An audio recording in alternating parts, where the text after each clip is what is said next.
नमो भगवते वासुदेवाय।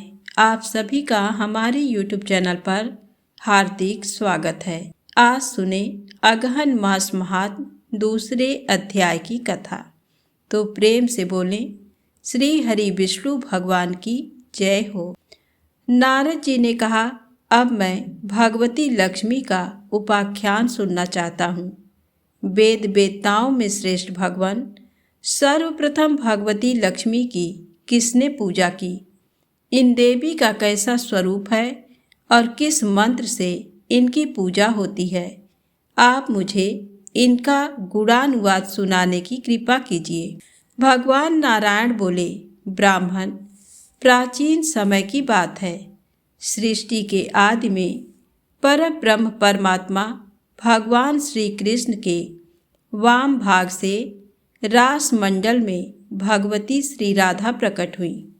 उन परम सुंदरी श्री राधा के चारों ओर बट वृक्ष शोभा दे रहे थे। उनकी अवस्था ऐसी थी मानो 12 वर्षीय देवी हो। निरंतर रहने वाला तारुण्य उनकी शोभा बढ़ा रहा था। उनका दिव्य विग्रह ऐसा प्रकाशमान था मानो श्वेत चंपक का पुष्प हो। उन मनोहारिणी देवी के दर्शन परम सुखी बनाने वाले थे। उनका प्रसन्न मुख शरद पूर्णिमा के कोटि कोटि चंद्रमाओं की प्रभा से पूर्ण था। उनके विकसित नेत्रों के सामने शरद काल के मध्याह्न काली कमलों की शोभा छिप जाती थी। परब्रह्म परमात्मा भगवान श्री कृष्ण के साथ विराजमान रहने वाली वे देवी उनकी इच्छा के अनुसार 2 रूप में हो गई। रूप, वर्ण, तेज, अवस्था, कांति, यश, वस्त्र, आभूषण, गुण, मुस्कान, वाणी तथा अनुनय विनय में दोनों राधा तथा लक्ष्मी समान थीं। श्री राधा के बाएं अंश से लक्ष्मी का प्रादुर्भाव हुआ और अपने दाहिने अंश में श्री राधा स्वयं ही विद्यमान रहीं। श्री राधा ने प्रथम परात्पर प्रभु 2 भुज भगवान श्री कृष्ण को पति रूप से स्वीकार कर लिया। भगवान का वह विग्रह अत्यंत कमनीय था। महालक्ष्मी ने भी श्री राधा के वर लेने के पश्चात उन्हीं को पति बनाने की इच्छा की।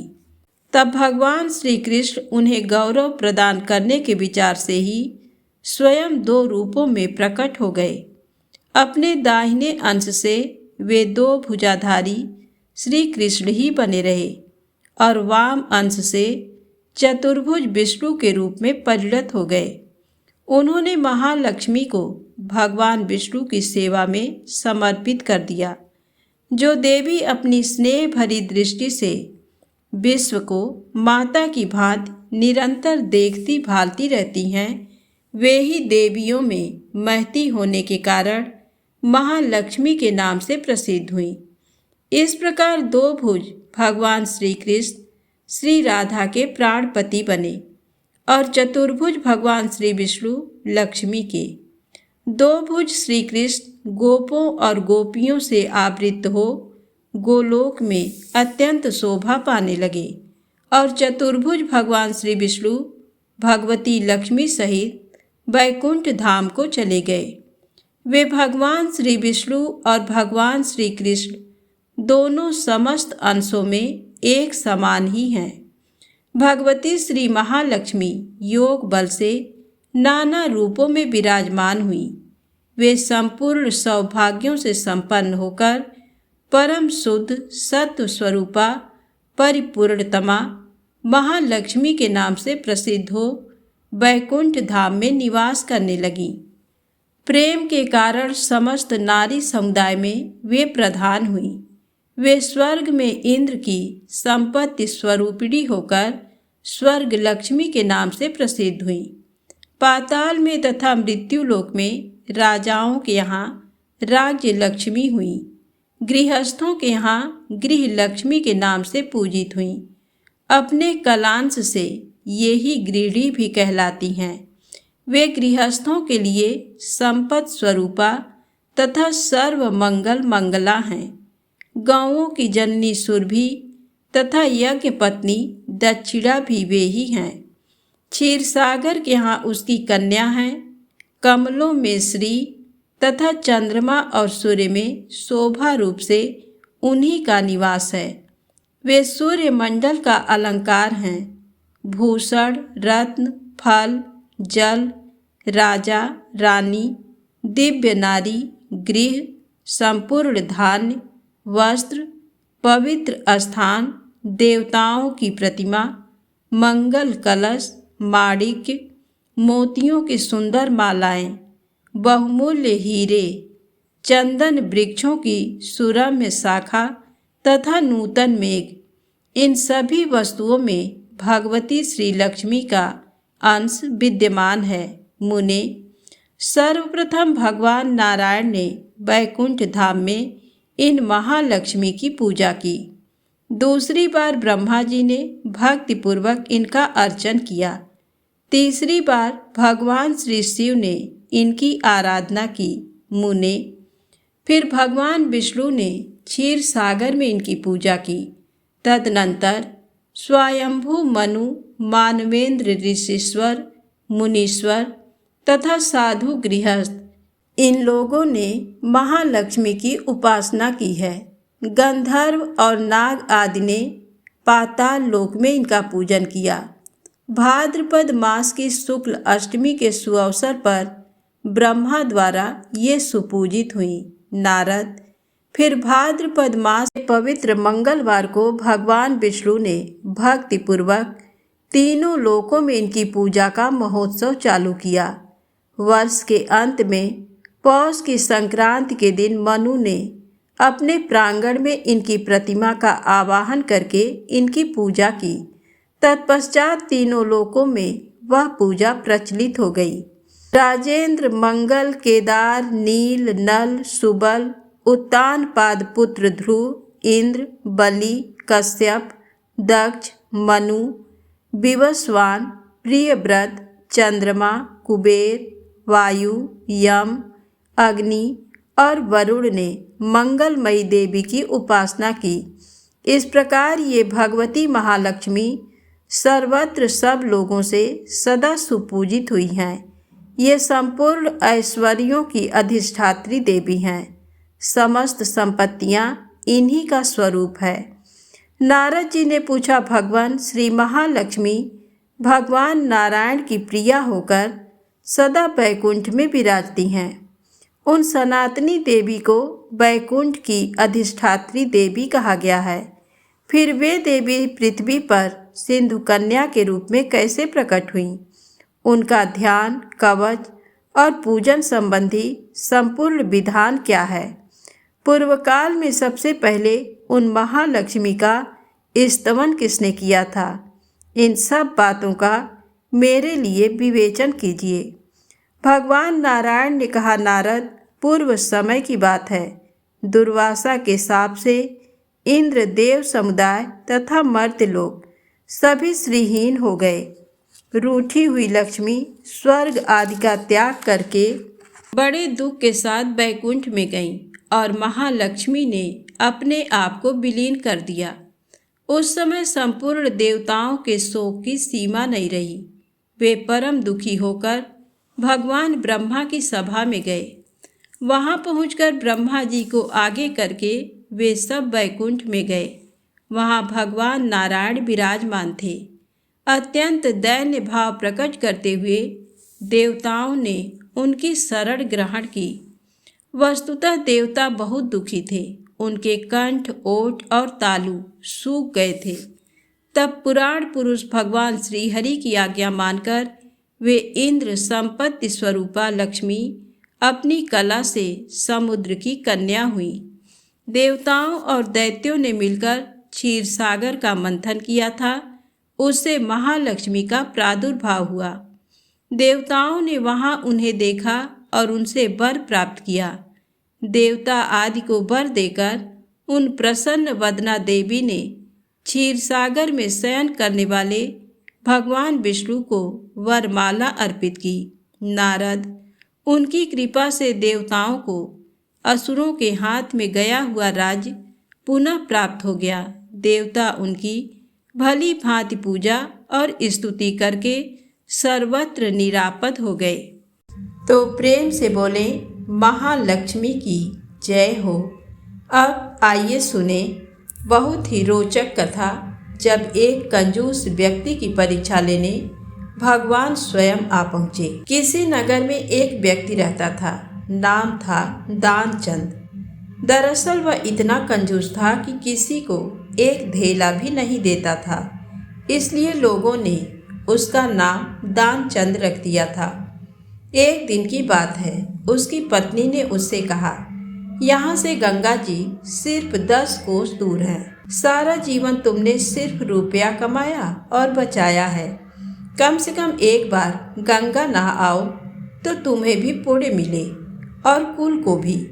दानचंद ने कहा, अरे भाग्यवान, सारा पुण्य तो धन में ही है, गंगा जी नहाने से क्या मिलेगा?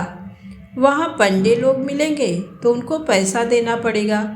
पत्नी बिगड़ कर बोली, अरे तुम जाओ तो सही, जरा दान पुण्य कर दोगे तो क्या बिगड़ जाएगा तुम्हारा?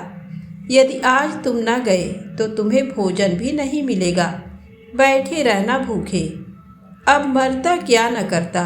दानचंद ने सोचा कि चलो एक बार हो ही आते हैं, नहीं तो श्रीमती जी भी बिगड़ी रहेंगी और भोजन भी नहीं मिलेगा, सो अलग। दानचंद गंगा जी की ओर घर से रवाना हुए। गंगा घाट पर किसी पंडित को रुपए न देने पड़ जाएं, इसलिए उसने कुछ भी पैसा नहीं लिया और खाली हाथ ही चल पड़ा। वह इतना कंजूस था कि इतनी दूर जाने के लिए भी उसने वाहन न किया, पैदल ही चल पड़ा। बहुत देर बाद वह गंगा किनारे पहुंचा तो मुख्य घाट की ओर न गया। उसे डर था कि वहां स्नान करने के बाद घाट के पंडे लोग दान दक्षिणा मांग सकते हैं, इसलिए वह सीधे मुर्दा घाट चला गया, जहां पर मृतकों का दाह संस्कार किया जाता था।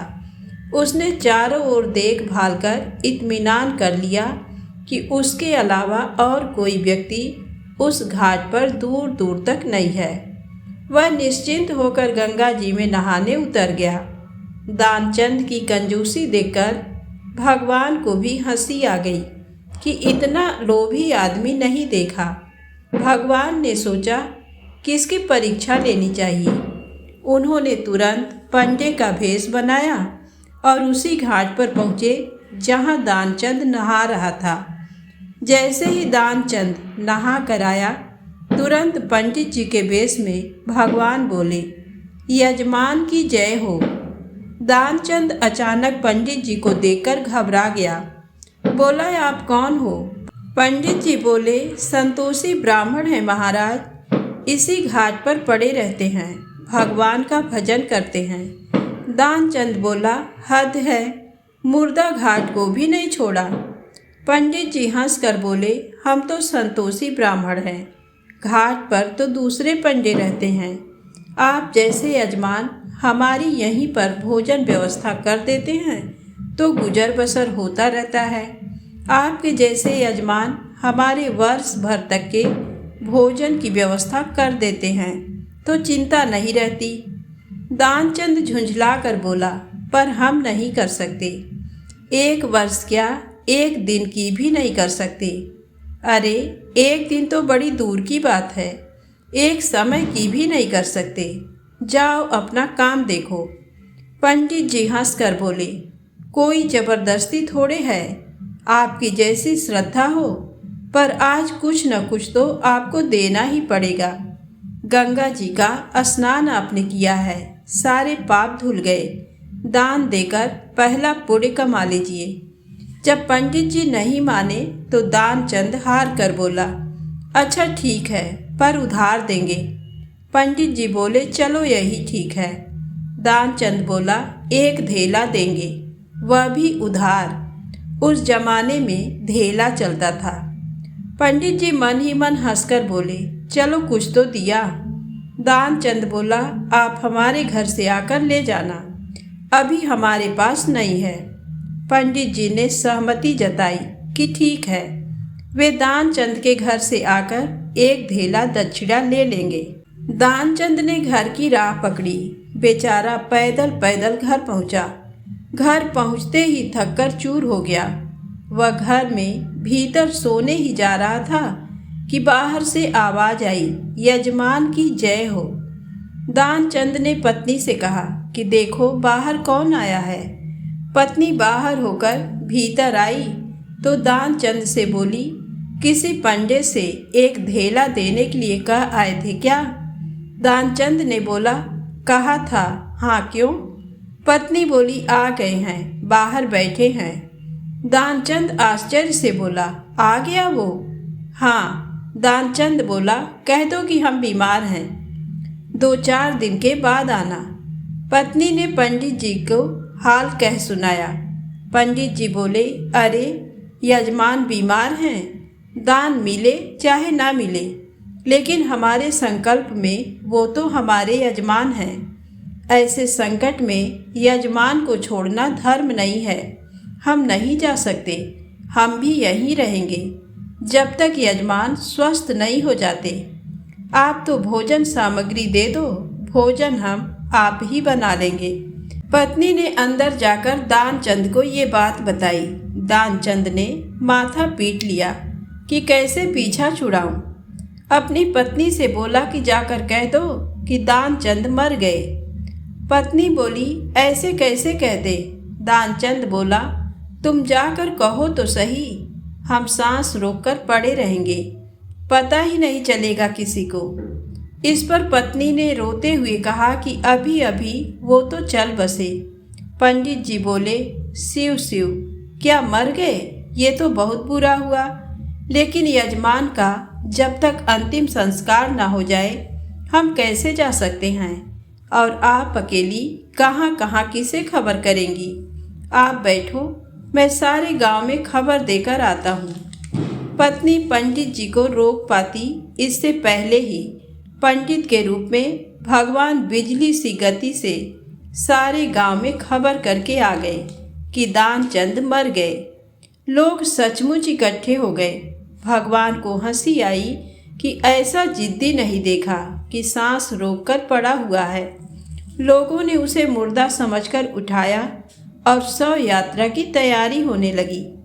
दानचंद की पत्नी जोर जोर से रोने लगी, ये कहते हुए कि अरे ये जिंदा हैं, मरे नहीं हैं। लेकिन गांव वाले बोले कि जाने वाले को कौन रोक सकता है, वह तो गया। ये तो तुम्हारा मुंह है, जो कह रहा है वह जिंदा है। लेकिन पत्नी की किसी ने एक न सुनी। दानचंद को बांध दिया और वह भी सांस रोककर बंध गया। भगवान को बड़ी हंसी आती रही कि बहुत जिद्दी आदमी है। शव यात्रा श्मशान पहुंच गई। वहां दानचंद को जलाने की तैयारी होने लगी, लेकिन तब भी वह सांस रोककर पड़ा रहा कि कहीं पंडित जी को मालूम न चल पाए कि वह जिंदा है। भगवान ने सोचा कि ये मर जाएगा, लेकिन धेला नहीं देगा। भगवान गांव वालों से बोले कि यजमान के कान में कुछ मंत्र बोलेंगे ताकि इनको मोक्ष मिले। भगवान ने दानचंद के कान में कहा, आया हूँ बैकुंठ से, तुम ही नाता जोड़, वरदान ले हूँ कछुमान। जैसे ही पंडित जी ने ये कहा तो दानचंद ने सोचा कि ये तो भगवान हैं, और ऐसा सोचकर उसने जैसे ही आंखें खोली तो पंडित जी को पाया। उन्हें देखते ही उसने वापस आंखें बंद कर ली। भगवान ने फिर कहा, आया हूँ बैकुंठ से, तुम ही नाता जोड़, वरदान ले हूँ कछुमान। दानचंद आखिरकार बोला, धेला दीजिए छोड़। तो प्रेम से बोलें, लक्ष्मी माता की जय हो।